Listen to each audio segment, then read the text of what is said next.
From our Toronto studios, this is the Muslim News on Muslim Network TV. Assalamu alaikum, I am Ahmed Ramadan. Instagram to alert parents over teen suicide searches. This and more on today's show. Stay tuned. Burma Task Force, or BTF, is demanding an independent and transparent investigation into the death of a nearly blind Rohingya refugee in Buffalo, New York. The American Muslim Human Rights Organization says United States Border Patrol agents abandoned Nur Amin Shah Alam in an unfamiliar area shortly before he was found dead this week. BTF says Alam was a member of the Rohingya community who survived genocide in Burma but died due to the carelessness of border police agents. He had been missing since February 19th and was found dead on Tuesday. Alam arrived in Buffalo in December 2024 and died just 15 months after resettling in the U.S. In a joint statement, Congressional Asian Pacific American Caucus Chair Grace Meng and New York Congressman Tim Kennedy expressed outrage. They said Alam was unable to see properly, did not speak English, and had serious medical conditions. Border Patrol agents left him miles from home without notice. The lawmakers called the decision a profound failure of duty and basic human decency that cost Alam his life. They are urging a full and thorough investigation into the circumstances surrounding his death. A Columbia University student detained by federal immigration agents has now been released following high-level political intervention. The arrest triggered protest and sharp criticism from Democratic lawmakers. Protests erupted outside Columbia University in New York on Thursday after Immigration and Customs Enforcement, or ICE agents, detained the student inside a campus residential building. The university said federal officials had misrepresented themselves to gain access to the building. It also said agents did not present a judicial warrant. New York Congressman Jerry Nadler and Mika Leisher condemned the operation. They said they were outraged that agents entered under pretenses. New York City Mayor Zohran Mamdani said President Donald Trump personally told him the student would be released. The student was later freed from ICE custody. Analysts say the incident has intensified debate over immigration enforcement on university campuses. Instagram will soon notify parents if their teenage children repeatedly search for suicide or self-harm content within a short period. Meta, the platform's US-based parent company, says the new alerts will roll out next week in the United States, the United Kingdom, Australia, and Canada. The feature applies to families using Instagram's parental supervision tools. Notifications will be triggered when teens search for phrases that promote suicide or suggest self-harm. Parents will receive alerts by email, in-app message, text, or WhatsApp. The notice will also include expert resources to help guide difficult conversations.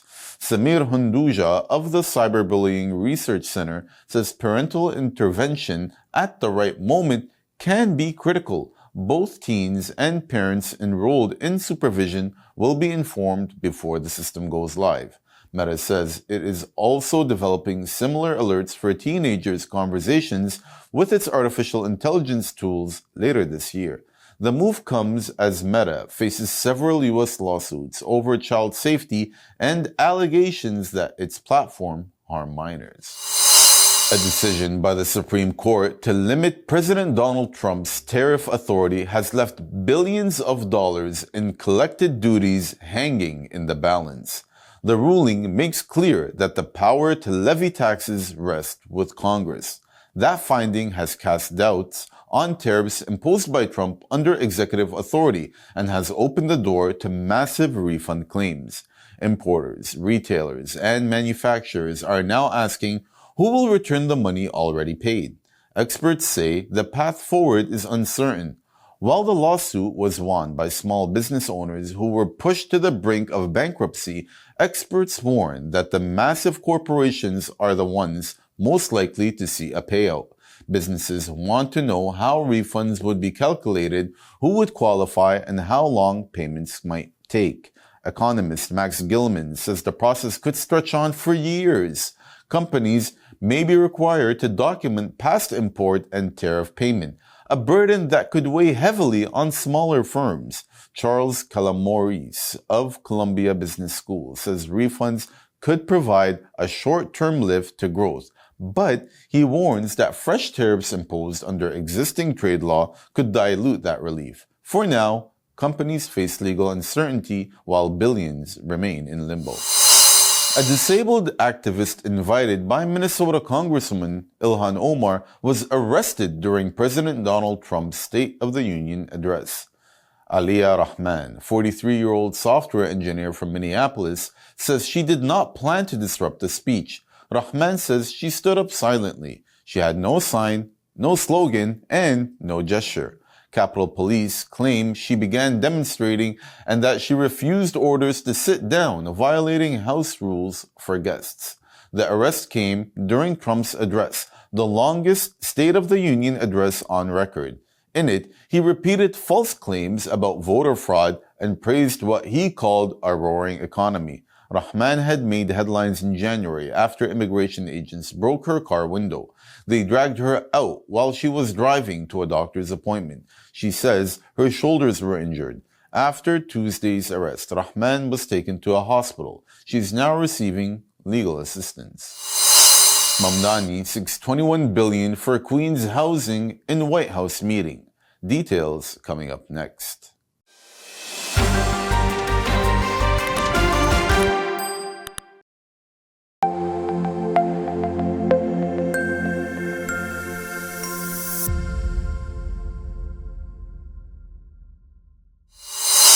Welcome back.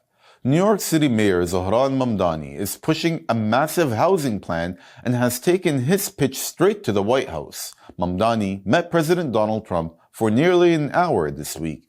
It was their second meeting since Mamdani took office. The mayor asked for $21 billion in federal grants to help build 12,000 affordable apartments over Sunnyside Yards in Queens. City officials say it could create an entirely new neighborhood, calling it the largest federal housing investment in decades. Mamdani also raised immigration concerns. To reinforce his message, the mayor presented a mock New York Daily News front page. It read, "Trump to city, let's build." The president smiled in response and posed for photos. A mother in Gaza is making a desperate appeal to the international community to locate her son. Zahra Shaban Sharrab appealed after a disturbing image surfaced online showing her missing son bound and labeled with the words Palestinian for sale in Hebrew. Her son, Muhammad Rabi Saeed Sharrab, has been missing for 18 months. The family says they had no information about his fate until the photograph began circulating on social media. The Sharrab family was displaced from Rafah to Khan Yunis after the start of Israel's genocide in Gaza in October 2023. Muhammad Sharrab disappeared on August 8, 2024, after leaving a shelter and never returning. Relatives say witnesses last saw him near Al-Aqsa University. They distributed missing person notices and contacted the International Committee of the Red Cross, but received no response about his whereabouts. Then, the image appeared online. It shows an individual dressed in white with his hands, feet, and eyes bound. The Hebrew caption above him reads, Palestinian for sale. Zahra says she recognized her son by a mark on his forehead and other features. The family is now entering its second Ramadan without Muhammad. A U.S.-backed ceasefire between Israel and Hamas was announced on October 10th last year. The Palestinian Health Ministry reports that Israel has committed 1,620 violations of the nominal ceasefire, killing more than 600 Palestinians in a campaign of aggression that has continued without pause. Zahra Sharrab is calling on human rights groups, humanitarian organizations, and world leaders to help determine her son's fate and provide clear account of where he is. Israel is responsible for nearly 2/3 of all media worker deaths worldwide, making 2025 the deadliest year for journalists since record-keeping began. According to the Committee to Protect Journalists, a record 129 journalists were killed globally last year, the vast majority of them targeted by Israeli forces during the ongoing genocide. Most of the victims were Palestinian reporters killed by Israel in Gaza. CPGA said more than 3/4 of the killings happened in conflict zones. It reported a sharp rise in drone attacks, with 39 journalists killed by drones last year, including 28 in Gaza by the Israeli army. 9 journalists were killed in Sudan and 4 in Ukraine. CPJ said the numbers in those countries were far lower by comparison. Executive Director Jody Ginsberg warns that attacks on journalists signal wider threats to freedom. The group cites a culture of impunity, noting that no one has been held accountable in 47 targeted killings last year. CPJ has called for international investigations and targeted sanctions to protect journalists and bring perpetrators to justice. Pakistan says it has carried out extensive airstrikes across multiple provinces in Afghanistan, sharply escalating tensions along the border. Pakistan says the operation, codenamed Ghazab lil Haq, targeted military installations in Kabul, Kandahar, Paktia, Nangarhar, Khost, and Paktika early Friday. Explosions were reported in central Kabul around 2:30 a.m. local time. Taliban government spokesperson Zabihullah Mujahid confirmed the strikes. He said several sites in the capital were hit and called the attacks a violation of Afghanistan's sovereignty. Kabul has repeatedly denied allowing its territory to be used against Pakistan. Pakistan's military spokesperson, Lieutenant General Ahmed Chowdhury, said 22 locations were selected based on intelligence to avoid civilian casualties. He claimed 274 Afghan Taliban personnel were killed and more than 400 were injured. 12 Pakistani soldiers were killed and 27 were wounded. Chowdhury urged Kabul to make what he called a clear choice between Pakistan and armed groups including Tehreek-e-Taliban Pakistan, the Balochistan Liberation Army, ISIS, and Al-Qaeda. China has called for a ceasefire. The United Kingdom has urged restraint. Among regional players, only India has condemned the strikes and voiced support for Afghanistan's sovereignty and territorial integrity. The Belgian city of Ghent has joined festivities of the Muslim holy month of Ramadan by installing lights along major shopping streets.